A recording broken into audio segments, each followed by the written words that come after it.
Hello hello hello, आप सभी लोगों को अविनाश मिश्रा का बहुत बहुत नमस्कार। स्वागत है जी आप सभी लोगों का आज के हमारे इस क्लास में। आज के इस क्लास में हम लोग साइंस में जो कुछ बेसिक बातें होती हैं जिसका यूज हम लोग इंटायर द साइंस करते हैं चैप्टर्स को पढ़ते समय, कुछ कुछ बातें होती है जो जरूरी होती है जानना, ठीक ना। तो उन सारी बातों को हम लोग थोड़ा सा आज देख लेते हैं। चलिए शुरुआत करते हैं।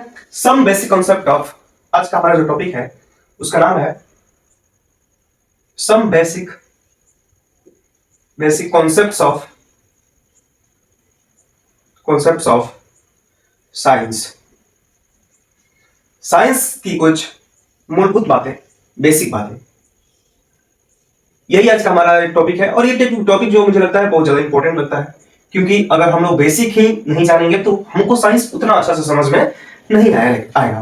पहला जो हमारा टॉपिक रहेगा इसके अंतर्गत वो हम पढ़ेंगे periodic table, modern periodic table के बारे में। Modern periodic table. आप लोगों को क्या करना है, आप लोगों को एक पेज लेना है, एक पेन लेना है, या फिर पेंसिल भी ले सकते हैं, कोई दिक्कत नहीं है।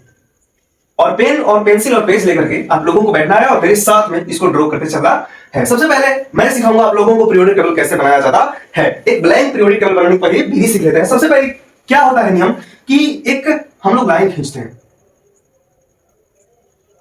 एक स्ट्रेट लाइन खींचते हैं, वही वर्टिकल। कैसे? वर्टिकल। समझ में आएगा? उसके बाद में एक छोटा सा लाइन ऐसे करके, एक लाइन ऐसे, इसको मिला देते हैं। और इस जो लाइन हम लोग खींचे हैं इसको हम लोग स्मॉल स्मॉल 7 ब्लॉक्स में बांट देते हैं। सॉरी, बॉक्स में 1 2 3 4 5 6 एंड 7। ये हो गया 1, ये हो गया 2 3 4 5 6 और ये हो गया 7। ये हो गया हमारा फर्स्ट वर्टिकल लाइन, या फिर इसको हम लोग बोलते हैं कॉलम। क्या बोलते हैं इसको? कॉलम। जो वर्टिकल होता है उसको कॉलम बोला जाता है, और जो हॉरिजॉन्टल होता है इसको रो बोला जाता है। ठीक है क्या? चलते हैं आगे। अब हम लोग सेकेंड जब कॉलम बनाएंगे तो एक को छोड़ के, ये वाला छोड़ करके यहां से शुरुआत करिएगा। इस प्रकार से आपका दो जो है कॉलम बन गया है, कॉलम 1 कॉलम 2। इस कॉलम का नाम है कॉलम 2। ठीक है, अब बात करते हैं तीसरे कॉलम को बनाने के लिए। तीसरे कॉलम को बनाने के लिए इसको इसको छोड़ दीजिए और नंबर ये 4 से आप स्टार्ट कीजिए, और ये बन गया आपका थर्ड कॉलम। Third column. एक सवाल मेरे मन में है कि बताइए कि फर्स्ट जो कॉलम है ये वाला कॉलम, इसमें कितने बॉक्स हैं? Small box 7। कॉलम नंबर 2, ये जो कॉलम नंबर 2 है इसमें कितने बॉक्स हैं? Small small box. तो ये है 1 2 3 4 5 6। और कॉलम नंबर 2 में कितने ब्लॉक, सॉरी कॉलम नंबर 3 में कितने ब्लॉक्स हैं, सॉरी कितने बॉक्स हैं? तो वो है 4।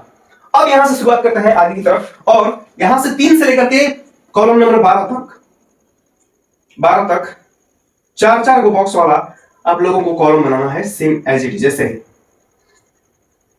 4 हो गया, ये हो गया 5, ये हो गया 6, ये हो गया 7, ये हो गया 8, ये हो गया 9, ये हो गया 10, 11 एंड ये हो गया 12। ये हो गया 4 5 6 7 8 9 10 11 और एक 12। यहां तक आप लोग ऐसे 4 बॉक्स बना दीजिए स्मॉल स्मॉल। बहुत इजी है, आराम से देखते रहिए, सब कुछ आ जाएगा। ये हो गया आप लोगों का 3 से लेकर के 12 तक जो कॉलम है उसमें कितने बॉक्स बनाना है? छोटे छोटे 4 को। पहले जो कॉलम है उसमें कितने बॉक्स बनाने हैं? 7। सेकेंड जो कॉलम है उसमें बनाना है 6। और 3 से लेकर के 12 तक जो कॉलम है उसमें कितने बॉक्स बनाने हैं आप लोगों को? सिर्फ 4। कितने? 4। पहले में 7, दूसरे में 6, और 3 से लेकर के 12 तक उसमें 4। इतनी बातें आप लोग बना लेंगे। एक बार देख लीजिए, एक बार आराम से देखिए, और आप लोग कमेंट कीजिए कि इतना तक क्लियर है। इतना तक बना लेंगे हम लोग। और चलते हैं आगे की तरफ। जो कॉलम नंबर 13 है उसके लिए जैसे कॉलम नंबर 2 बना है वैसे कॉलम नंबर 3 बनाना है, 13 बनाना है। थोड़ा सा ऊपर जाकर के ऐसे बनाना है। ठीक है, इसमें जैसे कॉलम नंबर 2 में कितने बॉक्स है? 6। इसमें भी 6 ब्लॉक्स होंगे। 2 3 4 5 और एक 6। ये हो गया कॉलम नंबर 13। और ऐसे ही करते करते आप लोगों को आना है कॉलम नंबर 17 तक।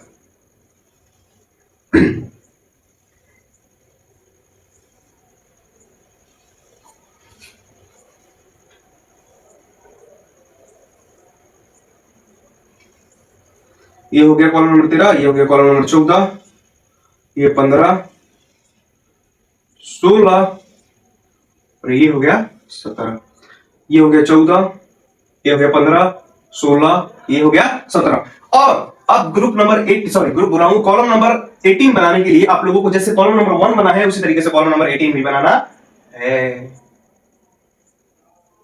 बना लीजिए। ये बन के तैयार हो गया आपका पीरियोडिक टेबल। क्या तैयार हो गया बनके? पीरियोडिक टेबल तैयार हो गया बनके। ये हो गया कॉलम नंबर 18। क्या हो गया कॉलम नंबर 18? मतलब कि फर्स्ट कॉलम में 7 बॉक्स, सेकंड कॉलम में 6 बॉक्स और 3 से लेकर के 12 तक जो ब्लॉक्स है उसमें 4 बॉक्स, 13 से लेकर के 17 तक जो ब्लॉक है उसमें 6 बॉक्स और ग्रुप नंबर सॉरी 18 जो कॉलम है उसमें क्या बनाना है? 7 गो बॉक्स।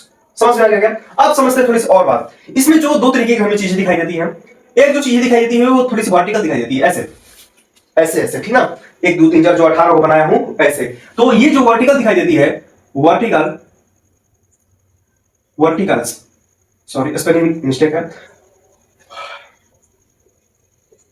वर्टिकल्स जो लाइन वर्टिकल्स जो होता है उसको हम लोग बोलते हैं कॉलम।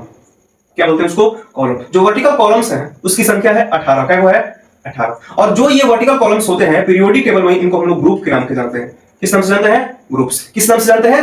ग्रुप्स। तो जो ग्रुप्स हैं वो कैसे होते हैं? हॉरिजॉन्टल की वर्टिकल? तो वर्टिकल होते हैं। कैसे होते हैं? वर्टिकल। ये रो होते हैं या कॉलम होते हैं? तो ये कॉलम होते हैं। और इनकी संख्या कितनी होती है? आप सभी लोग देख लिए हैं, 1 से लेकर के 18 तक। ये क्या है? ऐसे ऐसे अगर जो है इसको बोलते हैं हम लोग ग्रुप्स। तो ग्रुप्स कितने होते हैं पीरियोडिक टेबल में? 18। क्लियर हो गया क्या? आगे चलते हैं। अब बात करते हैं कि ये जो हॉरिजॉन्टल लाइंस हैं इसको क्या बोलते हैं?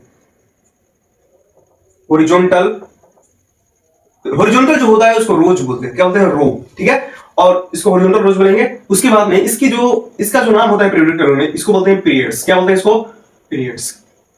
और इसकी जो संख्या होती है वो होती है 7 गो। मतलब कि ग्रुप हो गए 18 गो, पीरियड्स हो गए 7 गो। और एक बात यहां पर समझने वाली है कि इसी तरीके से जो पीरियोडिक टेबल है पूरा का पूरा, उसको 7 गो पीरियड में ऐसे ऐसे जो लाइन से उसको 7 गो पीरियड से बांट दिया गया है और 18 गो ग्रुप में बांट दिया गया है। लेकिन और थोड़ी सी एक बात समझने वाली है, पीरियोडिक टेबल में कुछ नीचे भी रहता है सर, उसको समझिए। पीरियोडिक टेबल में जो नीचे रहता है बाबू, देखो इस ग्रुप से यहां से 14 गो एलिमेंट्स निकाल करके इधर नीचे पटक दिए गए हैं।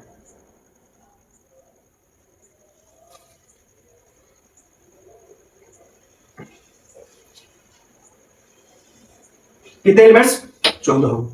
ये हो गया 1 2 3 4 5 6 7 8 9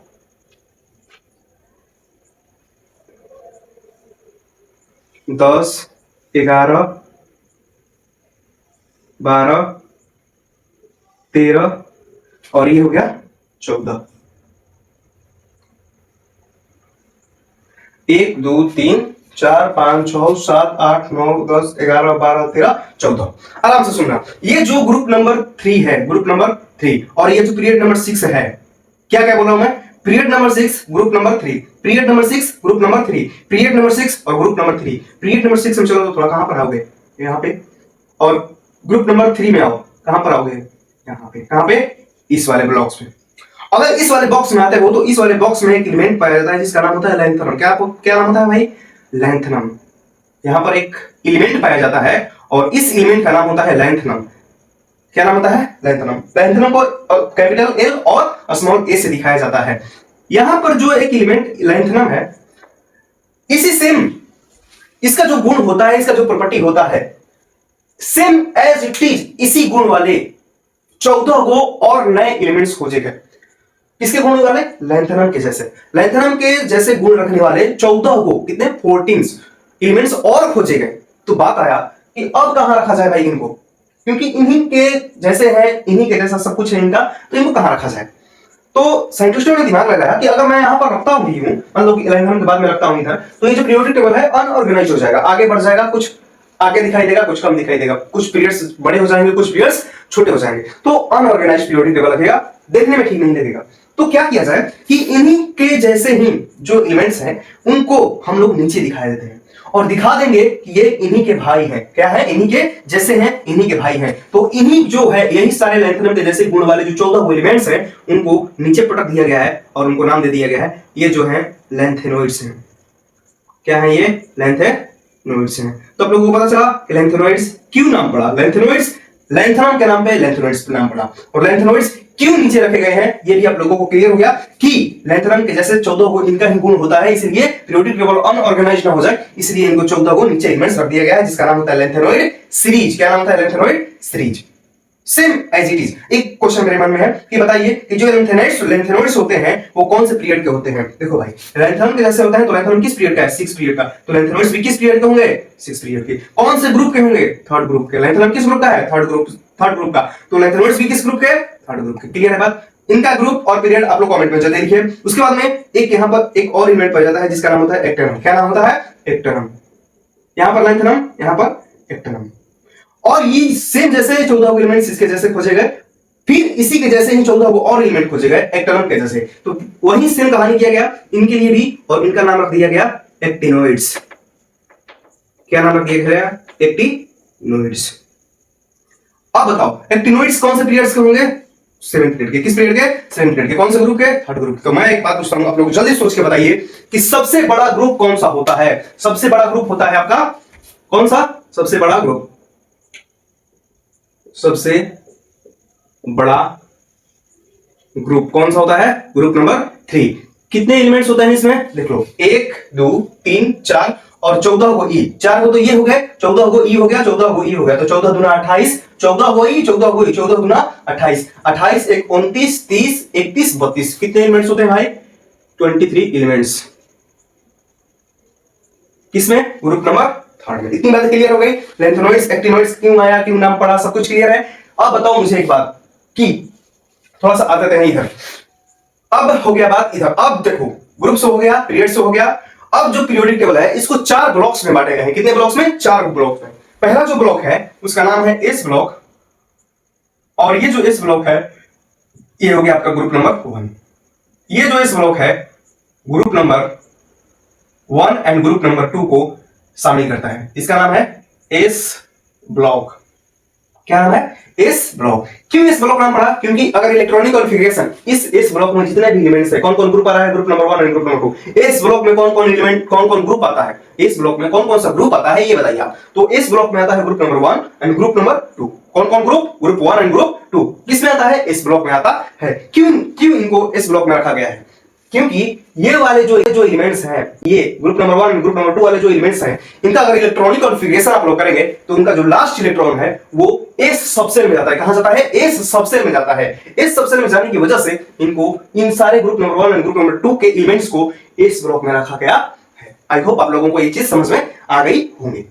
अब बात करते हैं कि ठीक है सर, आप बोले हैं कि 4 ब्लॉक होता है, एक ब्लॉक तो आप बता दिए, बाकी के सारे 3 ब्लॉक कहां हैं? तो 3 जो ब्लॉक है यहां पर ग्रुप नंबर 3 से लेकर के ग्रुप नंबर 12 तक, ग्रुप नंबर 3 से लेकर के ग्रुप नंबर 12 तक जो ब्लॉक होता है उसका नाम होता है डी ब्लॉक। क्या नाम होता है? D block. तो 2 ब्लॉक हो गए, S block and D block. Same वही कहानी है। डी ब्लॉक क्यों कहा गया? क्योंकि ग्रुप नंबर 3 से लेकर के ग्रुप नंबर 12 तक जितने भी एलिमेंट्स होते हैं उनका इलेक्ट्रॉनिक कॉन्फ़िगरेशन डी ब्लॉक में जाता है। लास्ट इलेक्ट्रॉन कहां पर जाता है? डी ब्लॉक में। इसलिए इनका नाम क्या रख दिया गया? डी ब्लॉक के एलिमेंट रख दिए। सेम एज 2 ब्लॉक्स हो गए। तीसरा ब्लॉक अगर मैं बात करूं तो ग्रुप नंबर 13 से लेकर के ग्रुप नंबर 18 तक, ग्रुप नंबर 13 से लेकर के ग्रुप नंबर 18 तक ये भी आता है। थोड़ा सा इसका नीचे कर दिया है। ग्रुप नंबर 13 से लेकर के ग्रुप नंबर 18 तक ये हो गया ग्रुप नंबर 18। इसको रखा जाता है पी ब्लॉक में। क्यों रखा जाता है? क्योंकि जब इलेक्ट्रॉनिक कॉन्फ़िगरेशन किया जाएगा तो लास्ट इलेक्ट्रॉन किस में जाएंगे? पी ब्लॉक, पी सबसे में जाएंगे, इसलिए इनको रख दिया गया है पी ब्लॉक में। ठीक है। अब सर ये बताइए कि लैंथेनोइड्स और एक्टिनोइड्स को कौन से ब्लॉक में रखा जाता है? तो इनका नाम होता है एफ ब्लॉक। कौन सा block? F block. F block में रखा जाता है। समझ में आ गया क्या? क्यों रखा जाता है? क्योंकि लैंथेनोइड्स एंड एक्टिनोइड्स का जो लास्ट इलेक्ट्रॉन है वो एफ सबसे में जाता है, इसलिए एफ ब्लॉक में रख दिया गया है। आई होप आप लोगों को ये जो ब्लैंक पीरियोडिक टेबल है समझ में आया होगा। अगर आया है तो कमेंट में एक बार सब कुछ लिख दीजिए कि समझ में आ गया है। चलते हैं आगे की तरफ। इतनी बातें होने के बाद हमारे पास एक चीज बच जाता है कि अब हम इसको करते हैं फील। क्या करते हैं? इसको हम पीरियोडिक टेबल को फील करते हैं। तो फील करने के लिए सबसे पहले हम लोग पीरियड बाई पीरियड चलते हैं, पीरियड बाई पीरियड चलते हैं। पहले फर्स्ट पीरियड कौन सा हो गया, ये फर्स्ट, तो फर्स्ट पीरियड में चलते हैं, ठीक है। तो फर्स्ट पीरियड में चलने से पहले मुझे एक बार कमेंट में लिख करके बताओ कि फर्स्ट पीरियड में कौन कौन से ग्रुप आते हैं। एक बार बताइए फर्स्ट पीरियड में कौन कौन से ग्रुप आएंगे। ये जो हो गया फर्स्ट पीरियड, कौन सा हो गया, ये हो गया फर्स्ट पीरियड। फर्स्ट पीरियड में कौन कौन से ग्रुप्स आ रहे हैं, एक कौन सा ग्रुप ये आ रहा है, ये वाला ग्रुप, और कौन सा ग्रुप आ रहा है, इधर देखिए ग्रुप नंबर 18 आ रहा है। क्या आ रहा है, 18 है, दो ग्रुप। तो पहले फर्स्ट ग्रुप को भरते हैं। फर्स्ट ग्रुप में पीरियोडिक टेबल का फर्स्ट एलिमेंट जो होता है वो होता है हाइड्रोजन। क्या होता है, हाइड्रोजन। और ये भरने के बाद में अब लोग फर्स्ट पीरियड का हम लोग देखेंगे दूसरा जो ग्रुप है वो है 18। इसको भरने के बाद में भरेंगे हम लोग हीलियम, हाइड्रोजन हीलियम। क्या हो गया, हाइड्रोजन एंड हीलियम। इसका जो एटॉमिक नंबर होता है 1, इसका जो एटॉमिक नंबर होता है वो होता है 2। क्या क्लियर है क्या, आगे चलते हैं। फर्स्ट पीरियड हम लोग भर चुके हैं, अब आते हैं सेकंड पीरियड में। सेकंड पीरियड में आने के पहले ये देखिए ग्रुप नंबर 1 है, ग्रुप नंबर 2 है, और 13 14 15 16 17 18 कौन कौन से हैं, 13 16 ये सारे हैं। आ जाओ, तो हाइड्रोजन हो गया, हीलियम हो गया, lithium, beryllium, boron, carbon, nitrogen, oxygen, fluorine, neon. अगर आपके पास में पीरियोडिक टेबल है तो आप लोग निकाल के रख लें, ठीक है। तो देखिए वहां पर 3 2 था, यहां पर हो गया 3 4 5 6 7 8 9 और ये हो गया 10। मैं पूछता हूं कि ये सब क्या है, जो 9 10 लिख रहा हूं क्या है, तो ये है एटॉमिक नंबर, उसका एटॉमिक नंबर है। आ जाओ इधर। उसके बाद में सेकंड पीरियड भी भर गया हमारा, थर्ड पीरियड में आते हैं। तो नियोन हो गया, sodium, atomic number 11 sodium, magnesium मौसी जी, Mg मौसी जी। उसके बाद में एल्युमिनियम 13, उसके बाद में silicon 14, silicon phosphorus 15, silicon phosphorus, sulphur हो गया 16, क्लोरीन 17, आर्गन 18। अब बात करते हैं आर्गन के बाद में पोटेशियम। पोटेशियम का 19, कैल्शियम का हो गया 20। उसके बाद में अस्केडियम 21, titanium 22, vanadium 23, chromium 24, chromium manganese 25, ferrous या लोहा बोल सकते हैं या फिर आयरन बोल सकते हैं 26, cobalt 27, nickel 28, copper 29 and zinc हो गया आपका 30। आप लोगों को बस 30 तक ही याद रखना है, ज्यादा आप लोगों को याद नहीं रखना है, बस 30 तक ही ऐसे पीरियड्स बाय पीरियड्स आप लोगों को याद रखना है। सबसे पहले एक बार रिवीजन कर लेते हैं। Hydrogen, helium, lithium, beryllium, boron, carbon, nitrogen, oxygen, fluorine, neon, sodium, magnesium, aluminium, silicon, phosphorus, sulphur, chlorine, argon, potassium, calcium, scandium, titanium, vanadium, chromium, manganese, ferrous, cobalt, nickel, copper, zinc आप लोगों को as it is आप लोगों को याद होना चाहिए। आगे चलते हैं थोड़ा सा, ठीक है सर, ये तो समझ में आएगा। अब चलते हैं, इसके कुछ नाम होते हैं, नाम को समझ लेते हैं, यहां पर समझ लेते हैं थोड़ा सा। ये जो ग्रुप नंबर फर्स्ट है, इधर देख लीजिए आप लोग नोट करके, ग्रुप नंबर फर्स्ट, GRP मतलब group, group means group first. कौन सा ग्रुप, फर्स्ट।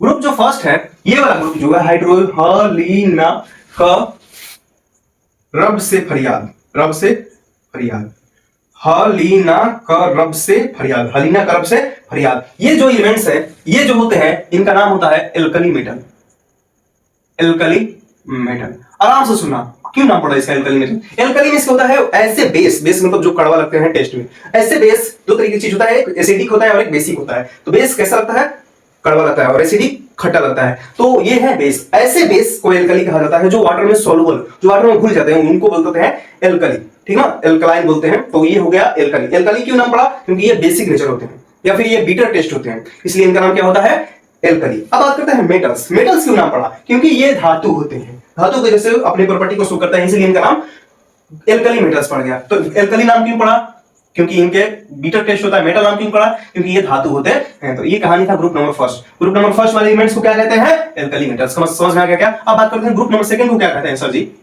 ये जो ग्रुप नंबर सेकंड है, इस ग्रुप नंबर सेकंड को हम लोग बोलते हैं एल्कली अर्थ मेटल। एल्कली तो समझ में आ गया सर, मेटल्स भी समझ में आ गया सर, लेकिन इसको अर्थ क्यों कहते हैं, इनको अर्थ मेटल्स क्यों कहते हैं, क्योंकि ये जो एलिमेंट्स हैं, बेटा मांगे कार बाप, बेटा मांगे कार स्कूटर, स्कूटर बाप राजी, बेटा मांगे कार बेटा मांगे कार स्कूटर बाप राजी। ये जो एलिमेंट्स हैं, ये अर्थ के क्रस्ट से निकाले जाते हैं, मतलब कि पृथ्वी पर से निकाले जाते हैं, पृथ्वी के सतह से निकाले जाते हैं, इसलिए इनका नाम क्या पड़ गया है, अर्थ मेटल। और इनका भी टेस्ट जो होता है बिटर होता है, और ये भी मेटल्स होते हैं, इसलिए क्या नाम पड़ गया है, एल्कली अर्थ मेटल्स। समझ में आ गया क्या। ये था group number first and group number second. अब आप लोगों को याद रखना है इधर का, ये जो ग्रुप नंबर 13 है, इस ग्रुप नंबर 13 को बोला जाता है बोरोन फैमिली।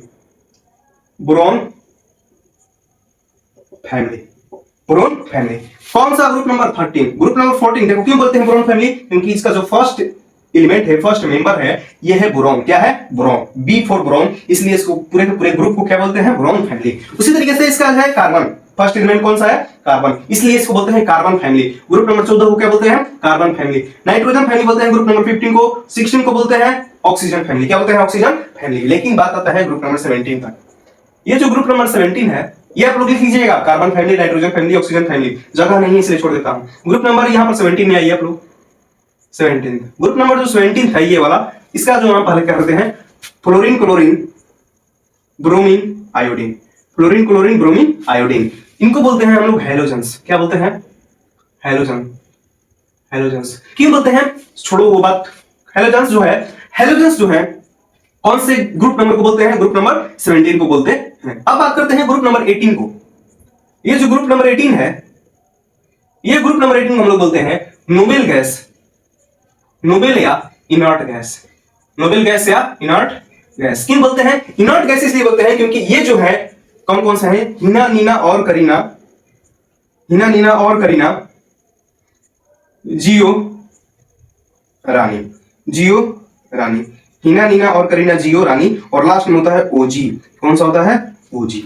तो हिना, नीना और करीना, जियो, रानी, हिना, नीना और करीना, जियो, रानी, ये जो होते हैं ऐसे एलिमेंट्स होते हैं जो किसी भी अन्य गैस के साथ में रिएक्शन नहीं करते हैं, अपने में ही संतुष्ट रहते हैं, और इनका जो ऑक्टेट होता है, ऑक्टेट मतलब इनके लास्ट में जो 8 इलेक्ट्रॉन है वो पूरा रहता है। इसलिए ये वाले गैस को ग्रुप नंबर 18 में जो गैस है वो इनर्ट गैस या नोबेल गैस कहलाते हैं। तो ये था कुछ नोट पॉइंट आपका, बहुत बहुत इंपॉर्टेंट। आप लोग इसको एज इट इज याद रखिएगा, कोई इसमें भेदभाव नहीं करेगा, चुपचाप इसको रट जाओ।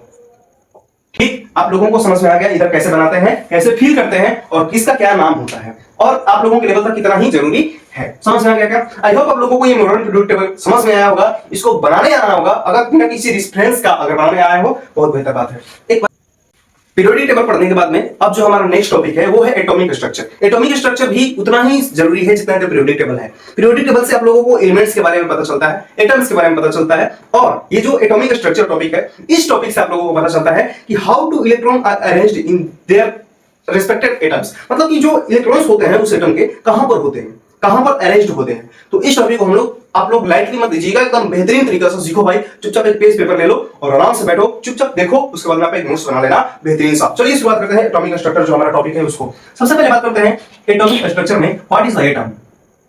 टॉपिक का नाम है हमारा एटॉमिक स्ट्रक्चर। एटॉमिक स्ट्रक्चर, परमाणु संरचना। हिंदी मीडियम वाले बच्चे भी हैं, उसको भी थोड़ा सा हमारा समझना पड़ेगा। परमाणु संरचना, उनके लिए भी ये क्लास है, बेसिक क्लास है, आराम से समझिए। एटॉमिक स्ट्रक्चर, सबसे पहली बात कि what is the atom. Atom जो होते हैं, एक साइंटिस्ट आते हैं जॉन डाल्टन। क्या नाम होता है उनका? डाल्टन। डाल्टन साहब बोलते हैं कि एटम्स जो है उनको फर्दर तोड़ा नहीं जा सकता है। एटम्स जो होते हैं, एटम्स के बारे में क्या बोलते हैं जॉन डाल्टन? वो कहते हैं कि अगर कोई मैटर है, ये मानो कि एक मैटर है, एक पेन क्या है? मैटर। मैटर किसको बोलते हैं? जिसके पास अपना मास हो और वो अपना कुछ ना कुछ स्पेस घेरता है, उसको बोलता है मैटर। और अगर ये मैटर है, तो ये जो मैटर है वो जॉन डाल्टन बोलते हैं कि ये कोई भी मैटर हो दुनिया का, संसार का, वो जो मैटर है वो छोटे छोटे पार्टिकल से मिलकर के बनता है, और वो छोटे छोटे पार्टिकल्स जो हैं उनको फर्दर डिवाइड नहीं किया जा सकता है, और उन छोटे पार्टिकल्स का नाम होता है एटम। क्या क्या मैं बोला कि जो मैटर है वो एटम से मिलकर के बनता है, और एटम जो होते हैं नॉट डिविजिबल होते हैं, कभी भी वो डिविजिबल नहीं होते हैं। छोटे छोटे टुकड़े, एटम्स के छोटे टुकड़े नहीं किए जा सकते हैं। ये मैं नहीं, डाल्टन साहब बोले थे। एटम से मिलकर क्या बनता है? मैटर। और एटम्स जो होते हैं वो कभी भी तोड़े नहीं जा सकते हैं। लेकिन आगे साइंटिस्टों ने और शोध किया और रिसर्च किए और पाया कि एटम्स जो है इनको तोड़ा जा सकता है, और ये जो एटम है छोटे छोटे टुकड़ों में टुकड़े दिए जाते हैं, और इन छोटे छोटे पार्टिकल्स का नाम होता है इलेक्ट्रॉन, प्रोटॉन और न्यूट्रॉन। कौन कौन से पार्टिकल्स? इलेक्ट्रॉन,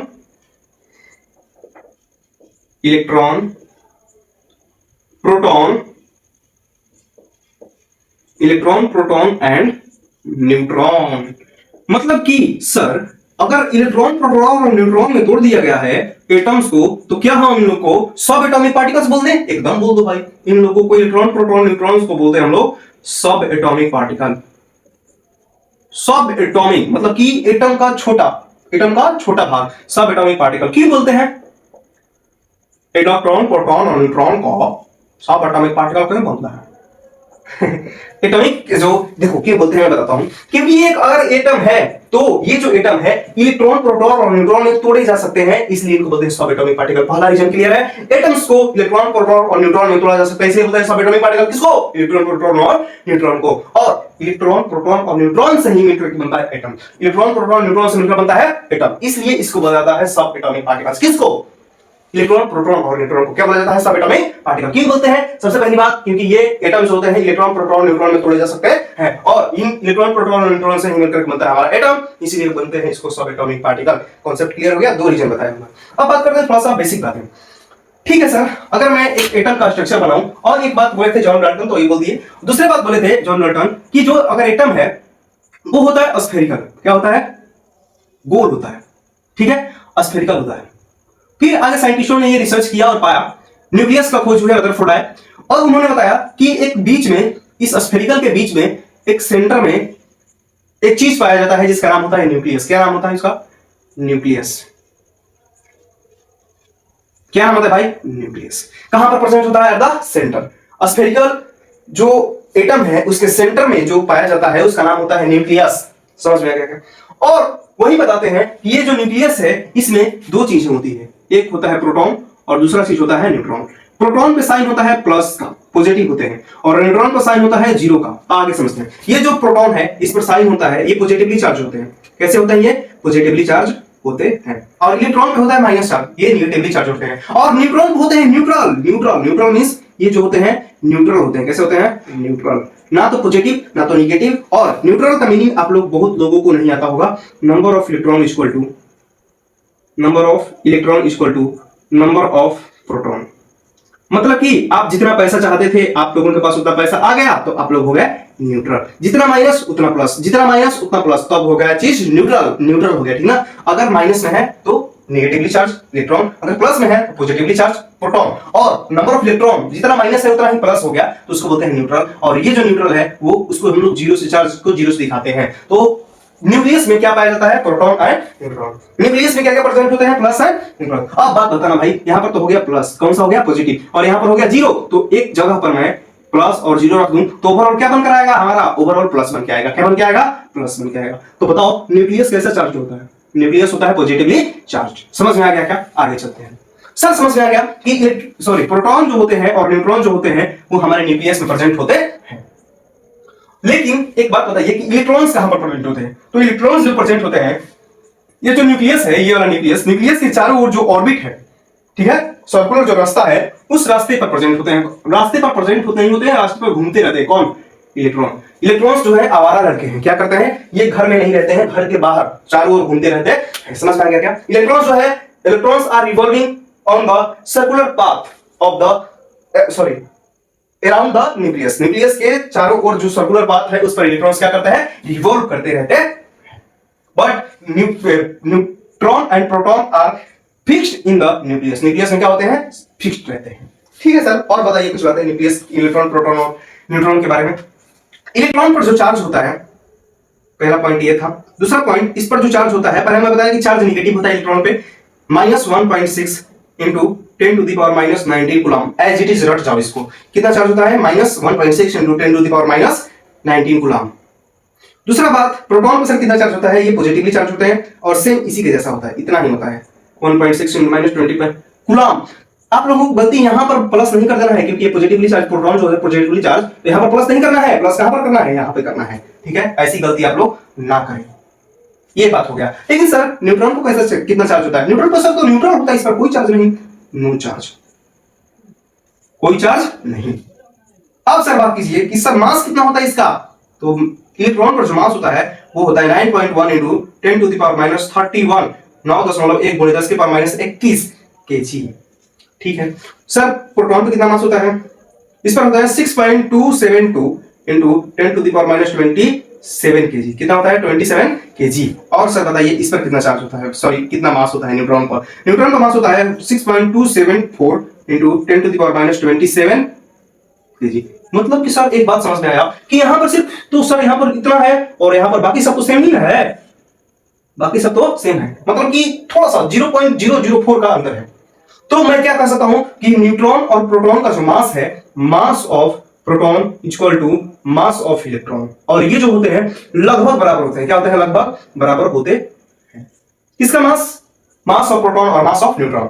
और ये जो मास ऑफ प्रोटॉन और मास ऑफ इलेक्ट्रॉन है, ये मास ऑफ इलेक्ट्रॉन से बहुत बहुत ज्यादा होते हैं, बहुत ज्यादा होते हैं। किसके मास से? मास ऑफ इलेक्ट्रॉन से। समझ में नहीं आ रहा है? देखो यहां पर -27 है और यहां पर -31 है, मतलब कि 4 गुना ज्यादा होता है किसका मास? मास ऑफ प्रोटॉन और मास ऑफ न्यूट्रॉन। किससे मास के? इलेक्ट्रॉन के मास से इसका 4 गुना ज्यादा मास होता है। किसका? ये प्रोटॉन का और न्यूट्रॉन का। किसके कंपेयर में? इलेक्ट्रॉन का। मतलब कि 1 किलो का अगर न्यूट्रॉन है, सॉरी 1 किलो का अगर इलेक्ट्रॉन है, तो 4 किलो का क्या होगा? प्रोटॉन होगा। अब बात बताओ, एक मेरा एक सवाल है कि ये भी भारी होते हैं, इनका भी मास सेम होता है, इन दोनों का मास सेम होता है और सबसे ज्यादा होता है, इलेक्ट्रॉन्स के कंपेयर में सबसे ज्यादा होता है। और ये जो मास है और ये दोनों जो है कहां प्रेजेंट है? न्यूक्लियस में। तो मुझे बताओ, एटम्स का, कोई भी एटम है उसका पूरा का पूरा जो मास होगा, पूरा का पूरा जो मास होगा, कहां पर कॉन्सेंट्रेटेड होगा, कहां पर सिचुएटेड होगा? न्यूक्लियस में। क्यों न्यूक्लियस में? क्योंकि न्यूक्लियस में पाए जाते हैं प्रोटॉन और न्यूट्रॉन। कौन कौन? प्रोटॉन और न्यूट्रॉन। और प्रोटॉन और न्यूट्रॉन का जो मास होता है इलेक्ट्रॉन के कंपेयर में बहुत ज्यादा होता है, इसीलिए न्यूक्लियस ही वो जगह है जहां पर एक एटम का पूरा मास कॉन्सेंट्रेटेड रहता है। समझ में आ गया क्या? आ गया तो समझ में, ठीक है। अब सर ठीक है, इतना बातें हम लोगों को समझ में आ चुका है। और ये जो इलेक्ट्रॉन्स गमन करते हैं, एक बात यहां पर और लिख लीजिए आप लोग, ये जो मैं बोला हूं मास वाला, the entire mass of an atom is situated in the nucleus। ये बात आप लोग याद रखें, न्यूक्लियस में पूरा का पूरा मास जो होता है वो सिचुएटेड होता है। अब बात करते हैं सर कि इलेक्ट्रॉन्स जो इस रास्ते पर घूमते हैं, इस रास्ते का क्या नाम है? तो इलेक्ट्रॉन्स के बारे में यहां पर मैं एक प्यार भरी बात लिखूंगा, इलेक्ट्रॉन्स आर revolves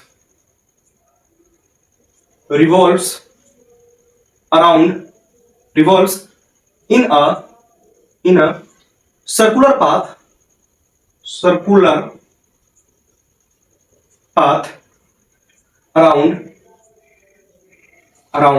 न्यूक्लियस के चारों ओर जो सर्कुलर पाथ होते हैं उस पर जो इलेक्ट्रॉन्स है वो रिवॉल्व करते हैं। और ये जो सर्कुलर पाथ है मेरे भाई, इस सर्कुलर पाथ का नाम होता है सेल। क्या नाम होता है? सेल।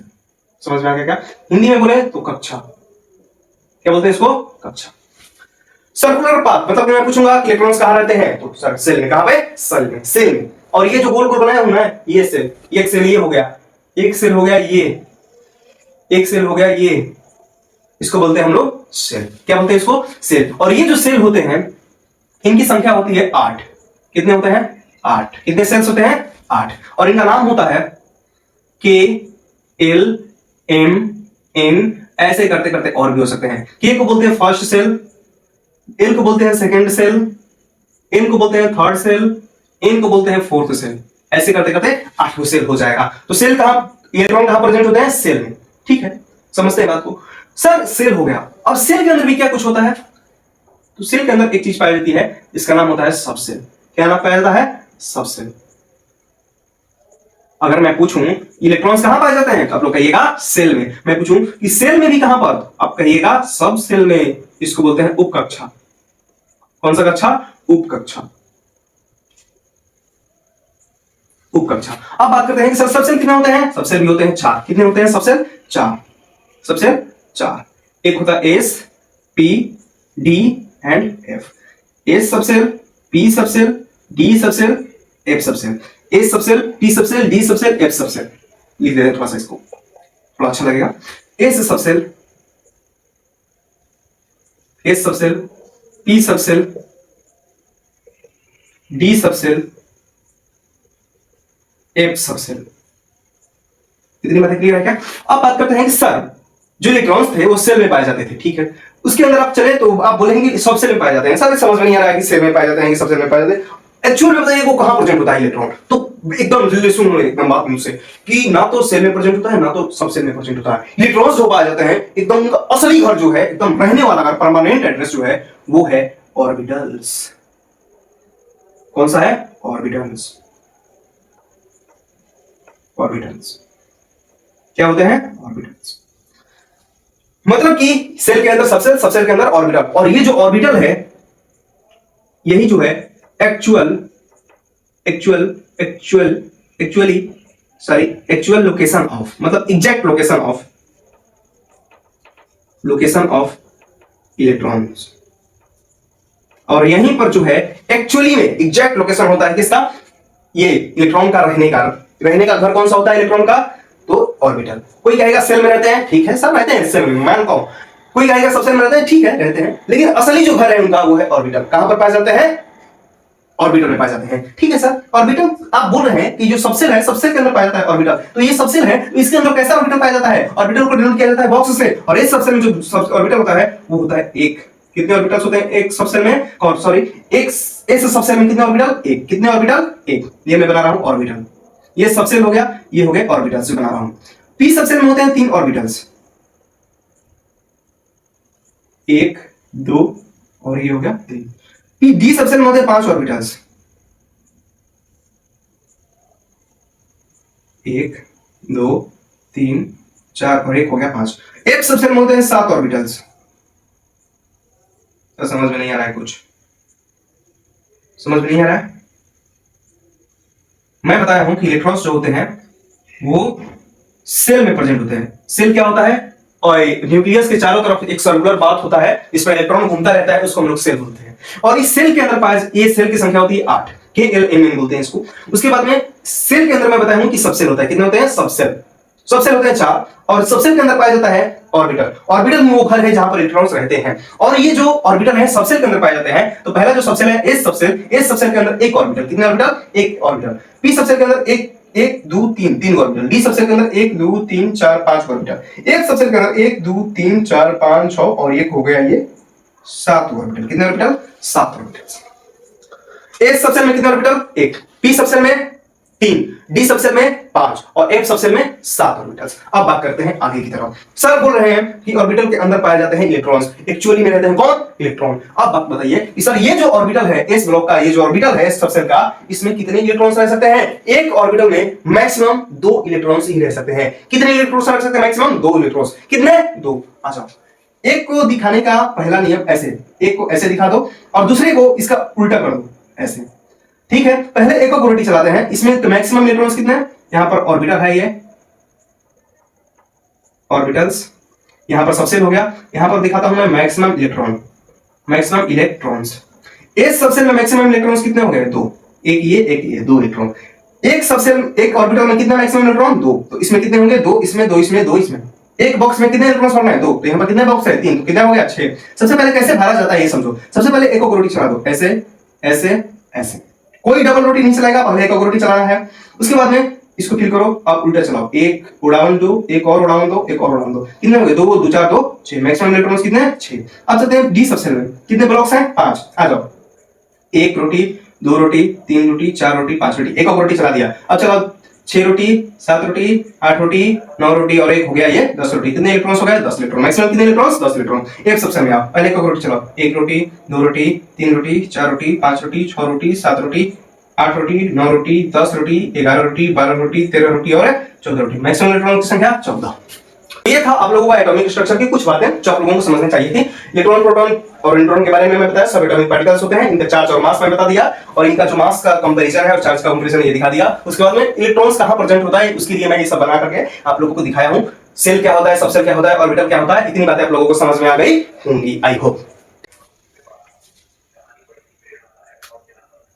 तो ये था हमारा आज का क्लास, जिसमें हम लोग 2 चीजें पढ़े हैं। एक पढ़े हैं पीरियोडिक टेबल के बारे में और दूसरा चीज पढ़े हैं एटॉमिक स्ट्रक्चर के बारे में। आई होप आप लोगों को पीरियोडिक टेबल कैसे बनाते हैं समझ में आया होगा, और एटॉमिक स्ट्रक्चर में इलेक्ट्रॉन्स, प्रोटॉन्स, न्यूट्रॉन्स की कहानी, उसके बाद में कहां रहते हैं इलेक्ट्रॉन्स इसकी कहानी, कक्षा, उपकक्षा, ऑर्बिटल, सेल्स, सबसेल, ऑर्बिटल के बारे में तमाम बातें एकदम फ्लो चार्ट में एकदम मस्त नोट्स के साथ में मैं लोगों को पढ़ा चुका हूं। और मैं आशा करता हूं ये पढ़ाने के बाद में कि आप लोगों को पूरा समझ में आ गया होगा, क्योंकि मैं अपना 100% देकर के समझाया हूं, ठीक ना, एफर्ट मार के समझाया हूं, और आप लोग भी एफर्ट्स मार के सीखे होंगे। तो आई होप आप लोगों को एकदम बेहतरीन तरीके से समझ में आया होगा। और अगर समझ में आया है भाई तो एक बार कमेंट में लिख दो कि अब तक नहीं आता था लेकिन अब आ गया है, और आज के बाद कभी भूलेंगे भी नहीं। आप लोग इसको कमेंट में लिख करके जाइए कि सब कुछ क्लियर हो गया है सर, आपको कोई चिंता करने की जरूरत नहीं है, आप जाइए आराम से सोइए पिए, और मैं एकदम मस्त सीख गया हूं। ये बात आपको लोग लिख करके जाइए कि सब कॉन्सेप्ट क्लियर हो गया है, कोई डाउट नहीं है। अगर कोई डाउट है तो एक बार कमेंट में लिखो। तो चलिए मिलते हैं नेक्स्ट क्लास में। Thank you so much, have a nice day and God bless you.